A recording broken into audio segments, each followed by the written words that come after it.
Hello everyone, আজকে প্রচুর পরিমাণ গরম।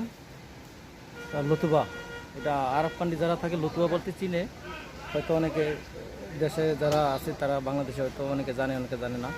লতুবা মানে এরকম এত পরিমাণ ঘাম বলার মতন না। কুয়েত মরুভূমির দেশ। আমরা একটা টিস্যু কোম্পানিতে মাগজানে রেস্টের জন্য বসছি। আমাদের কাজ বাইরে। কি পরিস্থিতি দেখেন। দেখেন আমাদের আরও দুই ভাই আছে, এক একজনের পরিস্থিতি খুবই খারাপ। এই যে আমাদের ফোরম্যান, মানে পরিস্থিতি এরকম একটা অবস্থা, ফোরম্যানের আরও পরিস্থিতি খারাপ, কারণ ফোরম্যানের কষ্ট বেশি। ওকে, আমাদের জন্য সবাই দোয়া করবেন। আল্লাহ হাফেজ। আসসালামু আলাইকুম।